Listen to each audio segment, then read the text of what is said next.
আমি আমি সশ্রদ্ধ চিত্তে তারেক রহমান সশস্ত্র চিত্রে শপথ করিতেছি যে আমি আইন অনুযায়ী সরকারের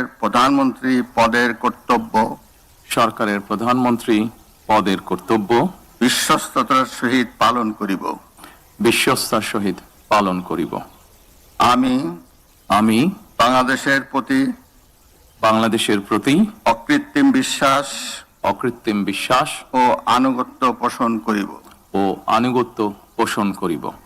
আমি সংবিধানের রক্ষণ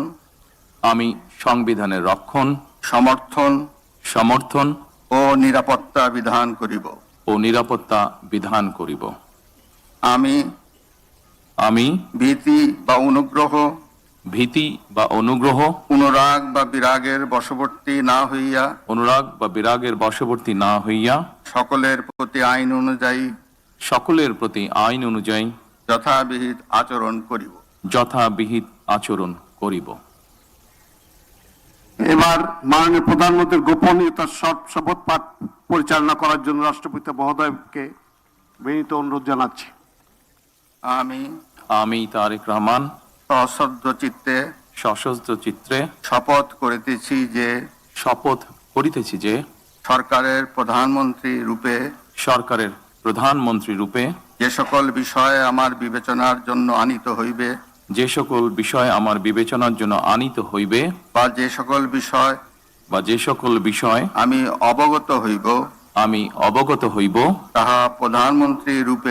তাহা প্রধানমন্ত্রী রূপে যথাযথভাবে আমার কর্তব্য পালনের প্রয়োজন ব্যতীত প্রত্যক্ষ বা পরোক্ষভাবে কোনো ব্যক্তিকে জ্ঞাপন করিব না বা কোনো ব্যক্তির নিকট প্রকাশ করিব না। ধন্যবাদ। মাননীয় প্রধানমন্ত্রীকে পদের শপথ ও গোপনীয়তার শপথ স্বাক্ষর করার জন্য এবং স্বাক্ষর শেষে নির্ধারিত আসন গ্রহণ করার জন্য বিনীত অনুরোধ জানাচ্ছি।